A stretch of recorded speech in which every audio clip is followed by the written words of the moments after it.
Hey guys, welcome to another episode of FGC Philosophy. I'm the philosopher, and today we're going to be talking about professionalism, integrity, and accountability within the FGC.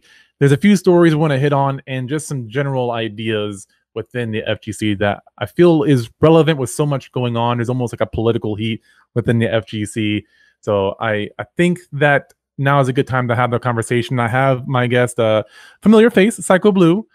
Street Fighter Cross Tekken 2017 Evo winner, back again. Let's just hop into this. I think the first thing, it's a little bit older now, but I definitely wanted to talk about it, and we didn't get a chance to really dig into it like I wanted to, which was Mena when he won was it the Capcom Pro Tour? Was that what it was that he won? It was the CPT. It was Capcom Cup 2017. Wonderful grand finals. I talked to several people about it, especially when he lost in winners finals and then had to run it back on Nemo. And I remember telling my friend, I want to see what he does here, because he just had a heartbreaking loss, and he just started the car right back up and ran the guy over.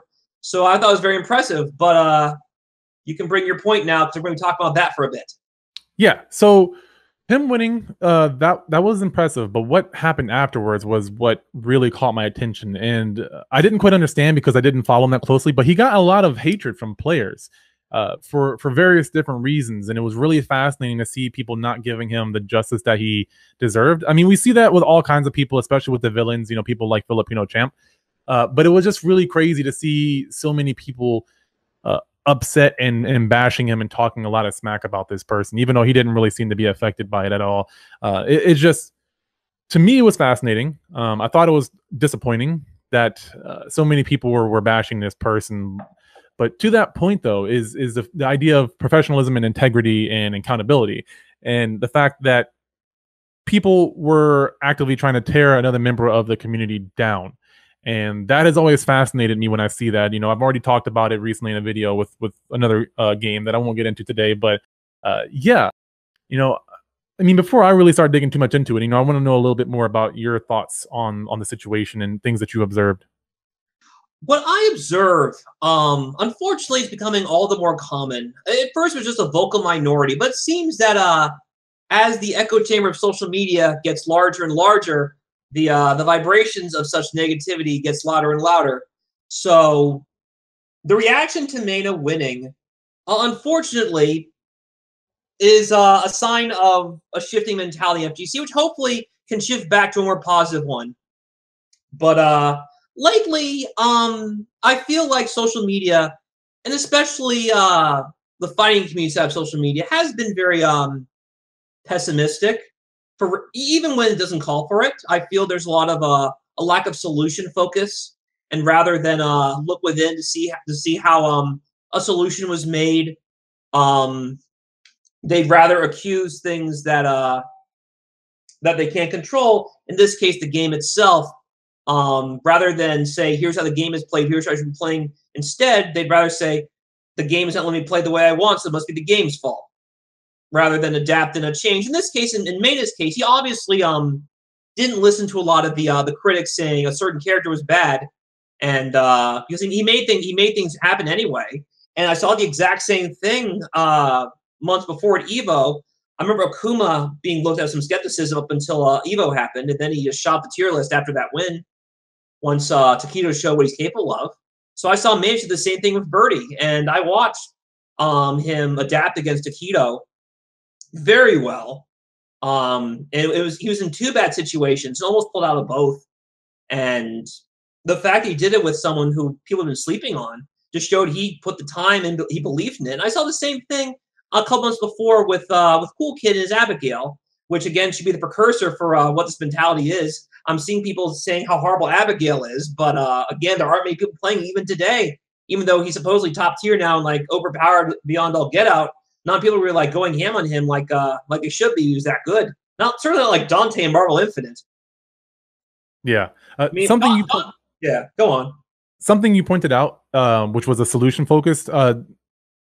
I think that goes back to the idea of problem focused versus solution focused. And a lot of people within the FGC, not all, you know, I don't like to blanket statement things, but to really just help people understand, there's two different kinds of mentalities when it comes to this sort of thing. There's a solution based focus where, you know, you think of Takedo, he's a great example where if there's a problem, rather than complaining about it and dwelling on it, he focuses on how he can overcome this issue. And by doing that, obviously I talked about Kaizen in the past. That's kind of the mentality. But by doing that, he's never focused. He's never dwelling on the issue. He's dwelling on how to get over that hurdle. But a lot of people, and especially with like Mena and you see this in actual gameplay, and you see this outside. So a good example of in game would be like, this move is broken, this character is cheap, this character is like overpowered, I can't win because of reason A, or I lost because of reason B. Whatever, insert whatever excuse you want to there. And that's called a problem-based focus. And when that happens, you're not focusing on a solution, you're getting stuck in the past, and you're focusing on the issue, and you don't come across, like, you find a way to justify the problem. You find a way to vindicate the reason that you felt that way, the reason why you lost. Outside of that, within the FGC still, you have people who are not giving Mena his due credit.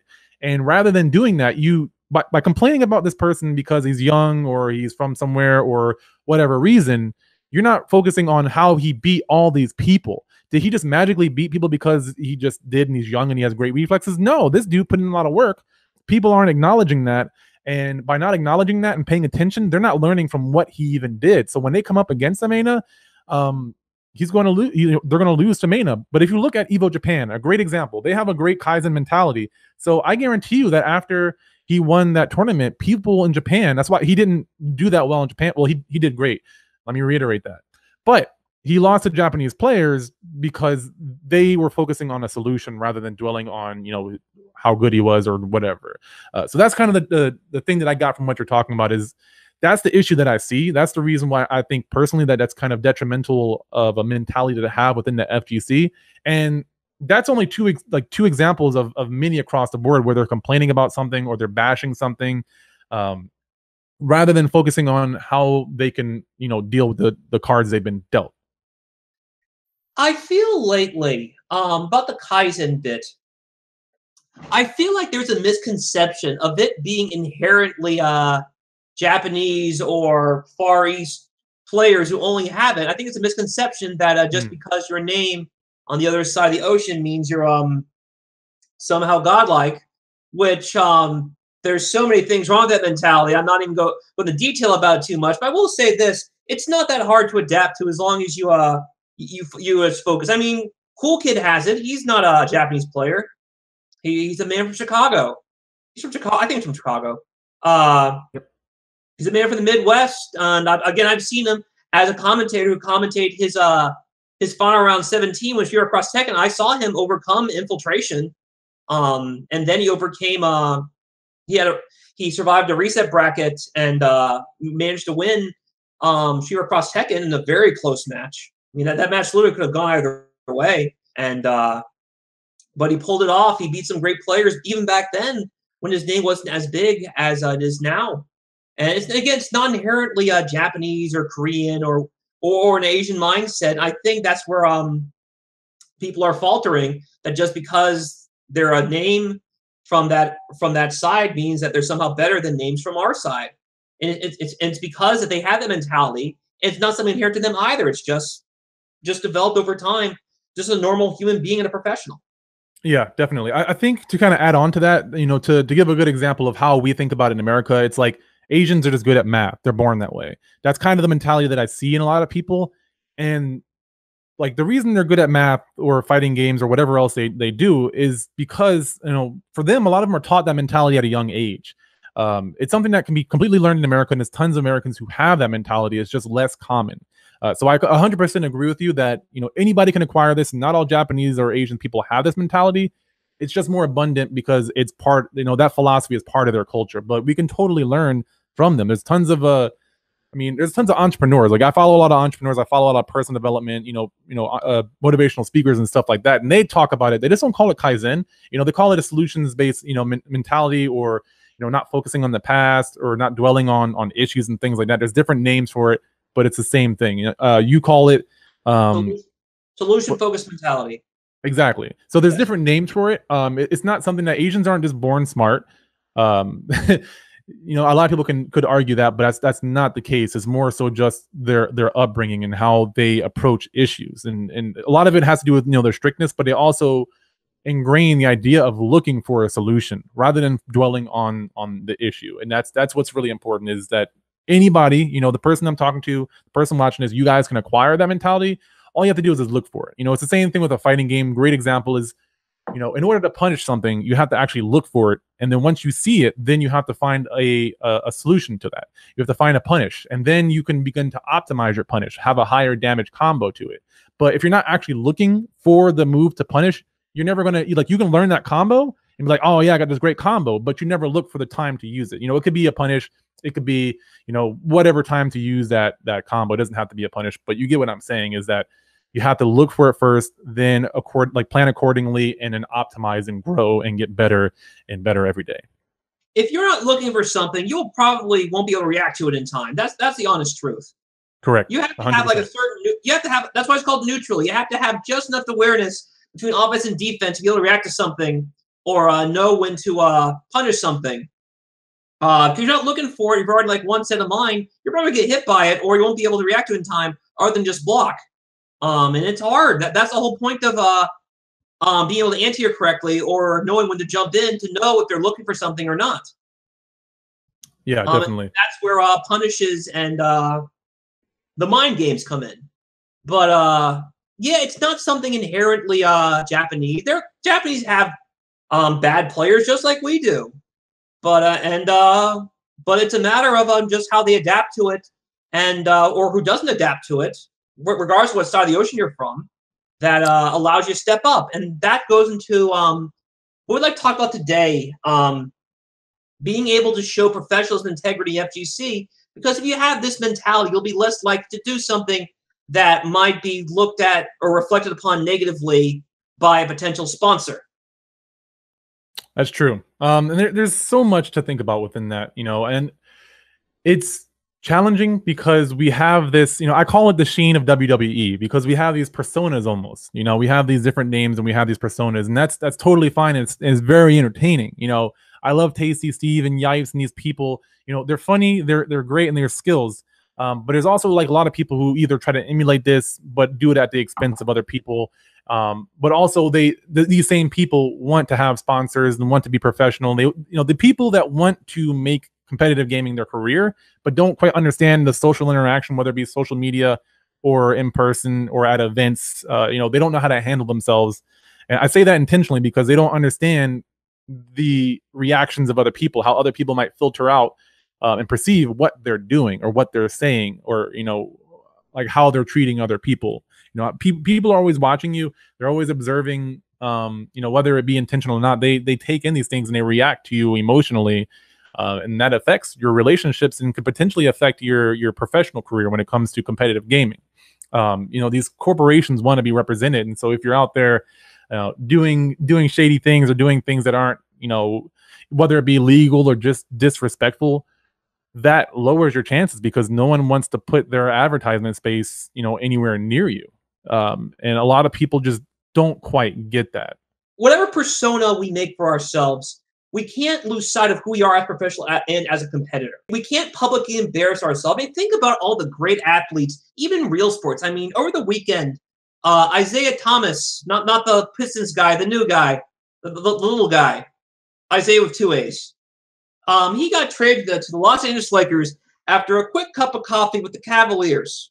Now, last year, the new IT, again, he's 5'9", but he scored almost 30 points a game last year. He had a phenomenal year, MVP candidate. And he was traded to the Cavaliers of the offseason. And I was like, whoa, that guy carried the whole team on his back. Why are they trading him? Even though, the other guy's comparable player, Kyrie Irving, but I thought they'd stuck with that guy because he just scored so much. And over the past month, I'm starting to see what might have happened behind the scenes. On his new team, the new Isaiah Thomas, again, this is all on ESPN, was making a lot of drama in the new locker room. He was calling out players on the team who had been there much longer than he had, and oddly enough, were also all-stars in their own right.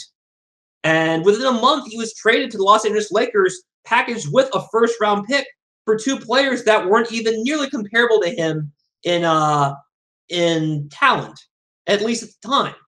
So I was like, so I was saying, how can you package this guy just to get rid of him after just a month? And hearing more about what's going on, and apparently earlier today, he was on social media giving this huge rant about how Cleveland held him back or whatnot. And I'm thinking to myself, you can't be doing that. Like, you're only there a month. And if you're already acting that way, you clearly didn't learn your lesson. So it's like his stock has plummeted so far. I mean, he got hurt, but the type of injury he had shouldn't be enough to get him shipped off as quickly as he has. It's not like he tore his ACL or something horribly inhibiting. It's just now he's melting down professionally. And I think having that mentality and being stuck on his on whatever trip he's on is what's hurting him professionally and keeping him from reaching the heights he should have reached last year. So I don't watch a lot of sports, but basically what I'm going to try to do is translate that to esports and make that make sense. And think about the team as your sponsor, and you're that player, and you're going out and putting that team, that former team, I suppose, on blast. You know, put yourself in the shoes of that sponsor or any potential sponsor. Do you want to have this person as your sponsored player? Do you want to anticipate this person, like if you wronged them in any way, and who knows what it was, because people can get offended by whatever they want to get offended by.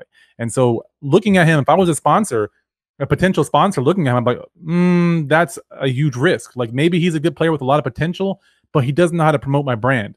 And, you know, at the end of the day, this is a business. You know, yeah, he's good, but he's going to make us look bad. He's going to make us, you know, possibly have some legal issues coming our way. Who knows what else he's going to get into?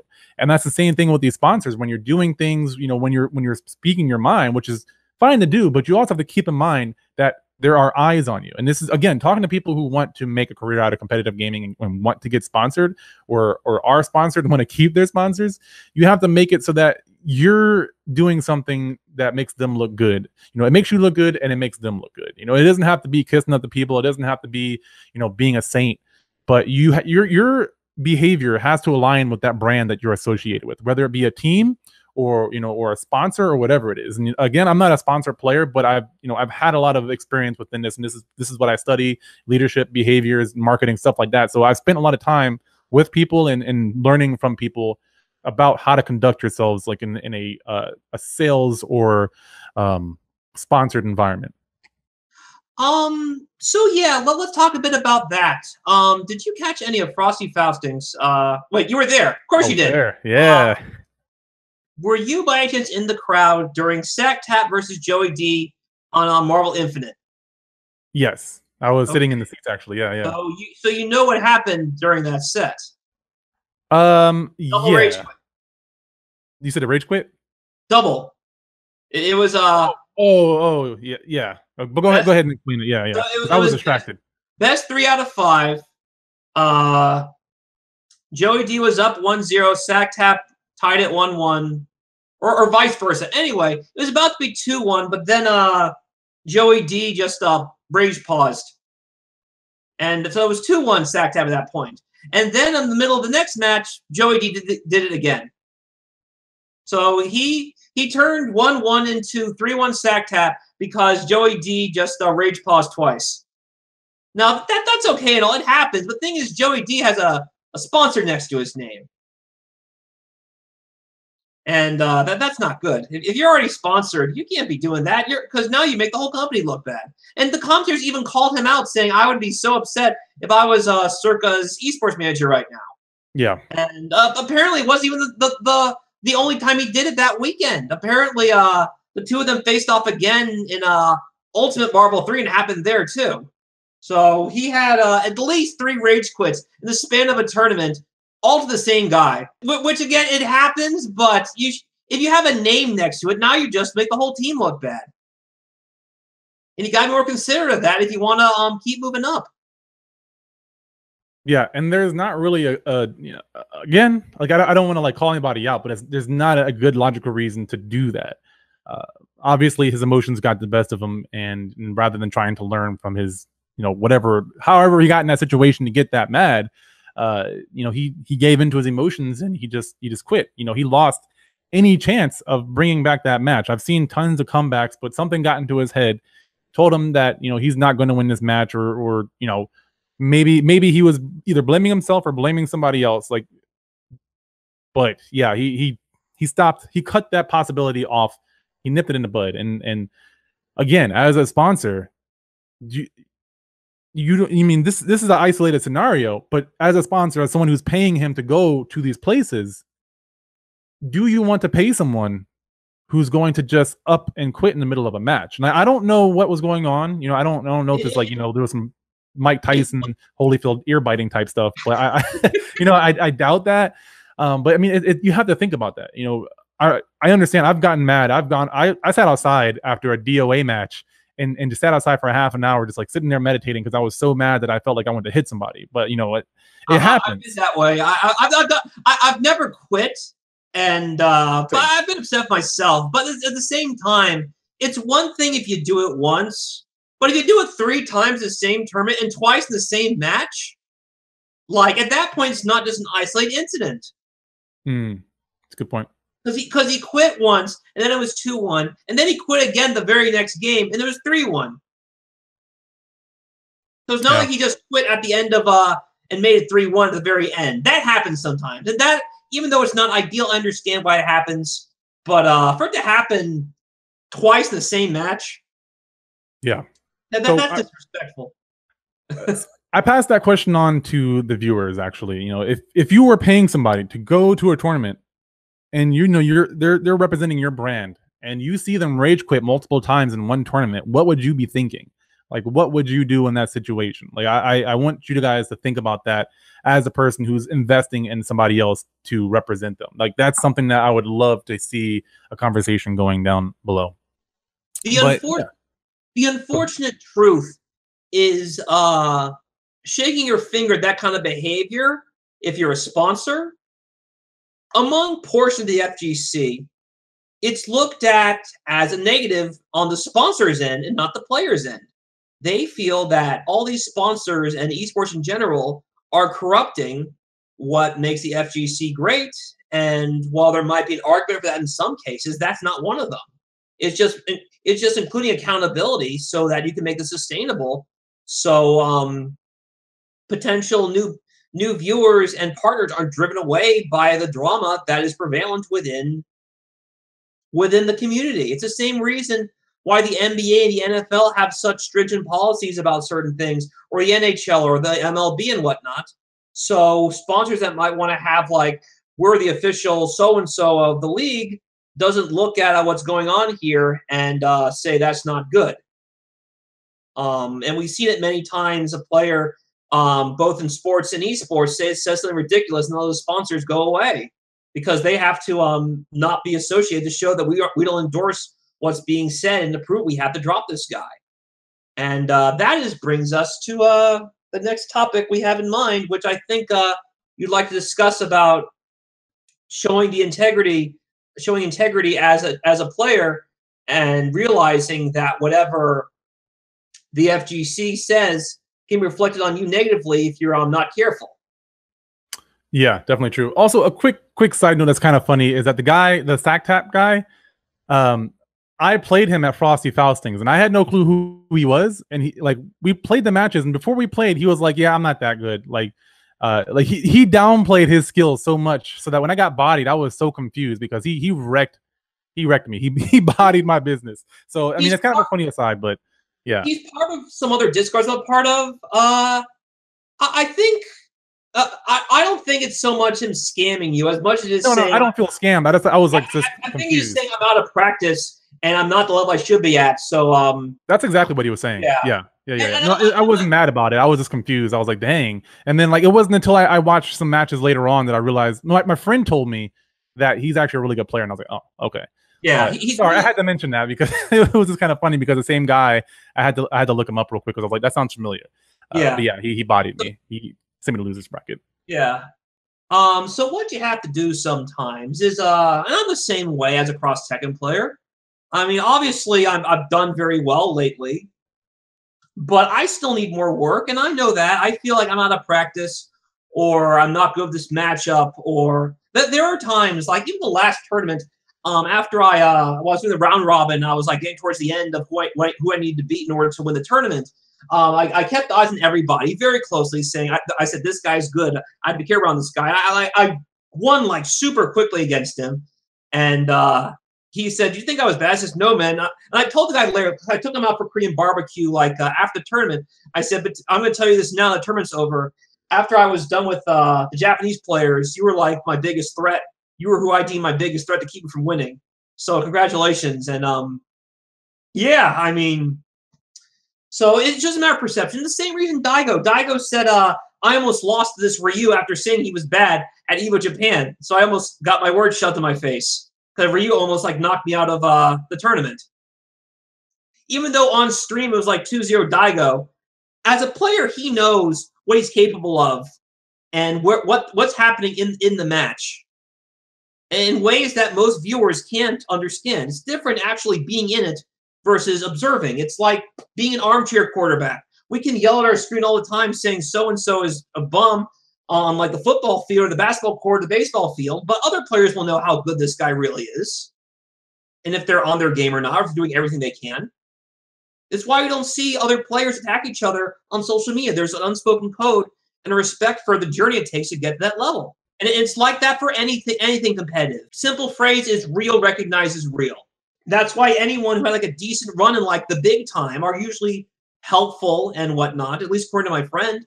And because they know they have that mentality of what it takes to be there.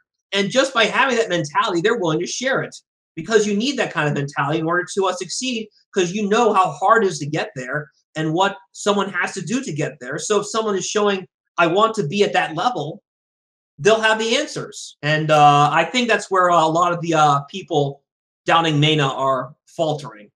Yeah, and it's really a shame because they're really the thing is that the more players that acknowledge each other and learn from each other, and this is something that Timo really reiterated on in our interview really well, is that you're kind of screwing yourself over when you're not acknowledging that they did something that's worth appreciating or respecting. When you're not sitting there acknowledging the things that they did that are skillful or smart or whatever, you're not learning and you're not growing. It goes back to the whole solutions-based thing, but you're screwing yourself over and you're also screwing over the FGC because you're not reaching your potential and you're not helping other people reach their potential. And that's really what's going on here for me. That's what I want to focus on is stop. I don't want people to focus on all the negative stuff because you're not only cutting off yourself from learning, but you're also cutting off everyone else around you. And that makes the competition better and better and better. And the better we get, the more we can, the more entertaining the games will be because we'll be growing. The less will be focused on the drama, but we can still have the entertainment. We still have the people who are being funny and crazy and silly, but we're not so much focused on that. And the last thing I want to also hit on is that there's really two sides to that coin because there's a lot of people who are doing very unprofessional things, but there's also people who are receiving information and criticism unprofessionally, which I think is also very important to at least touch on, is that a lot of times people get overly offended by things that the intention was not to offend that person, but they still got offended. So that's definitely something that I wanted to hit on, and I think it'll kind of tie into what we want to talk about next. But did you have anything to add on to that? Yeah, like I said, so about a week or so ago, someone within the FGC, a name that already had repute, both good and bad, in this case bad were for reasons that were completely outside the actual gameplay, was accused of something that very unsavory, and people came to his aid saying, let's not pass judgment and whatnot. But unfortunately, the severity of the crime, combined with what the individual was already accused of in the first place, made such a public defense not the best course of action at the time. And it's one of those cases where, as a professional, you have to weigh when you can talk and when you can't talk and what to talk about. So anything you say and do can and will be used against you. So you have to be careful what you say, especially in a situation like that, where the accused is accused of something that isn't just simple pettiness, but rather something that could get him serious jail time, as well as several other far-reaching consequences, where the victim, the plaintiff, the victim, it was that serious. It wasn't just a plaintiff; it was a victim. And if the accused is found convicted and the evidence proves thusly, and from last I checked, it sounds like it will, unfortunately, those who tried to come to his aid and try to explain why this may or may not have happened. It can come back and bite them in the butt really bad when they need to look for a sponsor, because this will come up, and they do it in every sport, not just esports. It's not just the sponsors trying to intrude upon the FGC. They do it in football. They do it in the NFL, the NBA, the MLB, the WWE, any place that could be like publicly traded and has like a public eye, and they're building off your character and your appearance. They're going to check that, because they don't want it coming back to bite in the butt. I mean, some people have lost their jobs and lost their offers because something came up during that check. It's why I have all my social media to mostly private. Even though I don't say anything inflammatory, or anything outside of just basic vague things that could come back and haunt me. Yeah. Same with Twitter. I never talk about my job on Twitter or social media, ever. Yep. And something that's worth noting is that the FGC has been using social media before it was even called social media. We've been using forums and instant messengers and online talking. We've been doing it since before probably any other like celebrity out there, because that's how we communicated, through these forums, through these ways. So, but the thing is like, that's really integrated into our culture. Like social media is like hard coded into the FGC, because that's how we grew. It's how we got to the point to where we are now, is because we got to share all this information online and gather into some places like, before Evo was Evo, I can't remember what it's called. And then always, thank you. Yes. So we've been using it a lot, but something that we don't think about as like, because we started using social media first, and then we started to gain traction, and now we're building a almost an industry out of it. It's becoming a business slowly. I mean, it already kind of is, but it still has a lot more room to grow. And I'm not just esports, but just in general, there's a lot more that we can grow with that. But the thing with social media and just the internet in general is that what you say is online forever. So I mean, what you're talking about here is just when people are doing things that are illegal or morally unethical, when you sit there and try to defend them or something like that, which I'm not saying defending somebody is bad and that somebody should be guilty until proven innocent. That's not what I'm talking about. What I'm talking about is the fact that how you go about it and how people might perceive what you're saying. And sometimes it doesn't even matter what you're saying. It matters how you say it and how other people perceive it. Like when you're talking, you're not talking to hear yourself talk. You're talking to convey an idea and let the other person understand what you're saying. So if you're saying something the way you talk and not really taking into account how other people might perceive that, that's an issue. Because if you're saying something and they perceive it as, this person is advocating for violence or something illegal or whatever that thing may be, that's there, that's permanent. Someone can screen cap that's there forever. And people can use that against you. And that's not something we really think about too often. Which is why, again, I never talk about my work on a public setting. I mean, you wouldn't know I was a BCBA if you didn't see my Twitter intro or my credentials if you Googled my name, which is why I don't say anything about, obviously, and again, I got to be careful what I say anyway, because due to HIPAA violence I mentioned earlier, I got to make sure credentials are right on a public podcast like this. Mm-hmm. But it's the same way with social media. You have to be careful what you say and do, because it can be used against you. Or like I said, we're talking about, obviously you can defend someone if you feel something isn't right. You can say it, but you have to be careful what you're saying and where you're saying in regards to the topic, because let's say you're wrong and the person you're defending happens to be guilty and it's proven, then it comes back to bite you like 8 times harder than it would have if you just kept it between DMs and something like that. Yeah, exactly. Yeah, so it's not so much, a matter of just trying to stifle anyone's ability to express themselves. It's a matter of like helping people be aware of the fact that there are eyes on you, especially if you're trying to put yourself in a public, if you're trying to put yourself in the public eye, then you have to think about what you're saying and be conscious of that kind of stuff, because that's part of what professionalism is, and making sure that you represent yourself first and foremost before trying to run to someone else's aid. It's something that is strongly worth considering. Like I don't want to preach at people, but I want to bring attention to things that a lot of people don't seem to be aware of. Sadly, there's not a lot of professionalism within the FGC. Like you have people who are doing it. people, the Tasty Thieves and stuff like that, they still have their personalities and whatnot, but they have schedules and they promote themselves in a certain way. And when they're commentating for certain organizations, they change how they're talking because that affects their public image and what business relationships they can and cannot, cultivate. I'll say this. Think about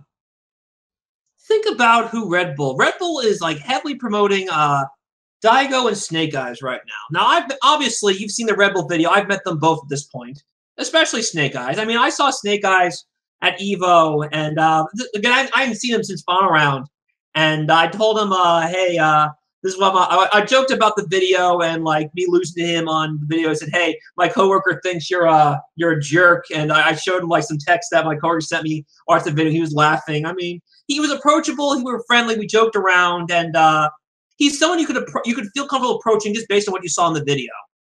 And unfortunately, there are other players who aren't quite as publicized as those two, who aren't as approachable.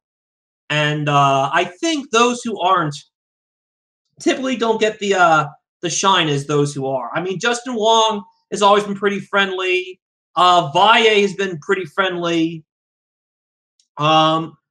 Infiltration's usually always willing to talk. He jokes. He's funny too. I mean, he'll joke around all the time. Taquito, usually if he's not busy, he'll sit down and talk a bit. He'll just chat idly sometimes. Mena, obviously. I have no problems. Mena seems like a very strong young man. He has a lot of mental grit, and he seems very approachable. So I think that helps him as well. And I think having that approachability is like really important, as well as, of course, being skillful. It's a bit of both, and that's why I think it was Dr. Danny Pham who said that making sure you're approachable and you look approachable is a big part, as well as just being good at video games. And again, it's why I would be upset if I was Circa's eSports manager. I saw Joey D just rage quit 3 times the same tournament. I definitely think that there's tons more we can talk about, and I wouldn't mind doing it again. I would love to know what the people think about this kind of stuff, because there's a lot of things that I think the FGC doesn't think about that, I'm not trying to be condescending. I just want to expose some ideas from my background, help the FGC grow the way that I can. I'm not a great player. I'm not a great commentator, but I do know a lot about human behavior, just like the gentleman sitting across the virtual table from me. So I want to bring that to you guys. I want you guys to interact and have that conversation and let me know what you think, because it's not me talking at you, it's you guys having a conversation and sharing your point of view and your experiences as well, because we're all talented in our own way. That said, Mr. Psycho Blue, can you tell the people where they can find you, and if you have any other closing statements to make? All right, so just so you know, everything we said, I'm not just saying as a psychology major or BCB. I'm saying this as an administrator. I'm currently as close to director as I possibly can be right now in my department, which deals in behavior therapy. So I'm saying this is what I would look for if I wanted to sponsor someone, or in this case, hire someone, because I'm doing that too right now. I'm building my department from the ground up, and I gotta find the right characters to cast the movie. So if you want to find more, you can look at my Twitter, PsychoBlue9, my YouTube, PsychoBlueSFXT, and I'll also give a shout out to, I won't say my sponsor per se, but I am very close to this at this point. Be sure to check out nonplayable.com. We are currently running charity rambats for multiple games. On Tuesdays from 8 p.m. to 10 p.m., you can play Street Fighter V Arcade Edition and Marvel's Capcom Infinite. We're keeping the lights on in that game. So don't worry, you can find that. Right now, the TO's been sick the past 2 weeks, but as soon as he's up and running, definitely keep eyes on that. He'll definitely make a big announcement. So look up at nonplayable.com. And on Thursdays, if you're still, we're keeping lights on other games too. We got Tekken 7 on PC, and we got King of Fighters 14. Thursdays from 8 p.m. to 10 p.m. Tekken 7 King of Fighters. So if you want to play some games there, once again, go to nonplayable.com and find the Twitch links. And there'll be announcements of our very unique Rambats. These rules are very uncommon. They're not the typical Rambats, but they do make things very entertaining. They do make sure everyone has a chance to play and show their stuff. Great community. We do it for a good cause. During our monthly, so to speak, what we call the Fight Line, we also do charity running. So if you have a charity submit to around that time, be sure to let the administrators know, and they can put the consideration. In the meantime, though, This is Psycho Blue, conductor of the Hype Train, Mr. Hype Gems, hashtag Board Side Behavior Analyst, also hashtag Street Fighter Cross Tekken. I want to thank you guys so much. Of course, thanks Psycho Blue for coming back. Always interesting conversations having you on. Again, guys, get that conversation going down below. I will, of course, have links to everything that he talked about, anything that we reference as well. So check out the description because I will have those. Hit that like button if you enjoyed this conversation. And as always, guys, I will see you in the next one. See you later, guys.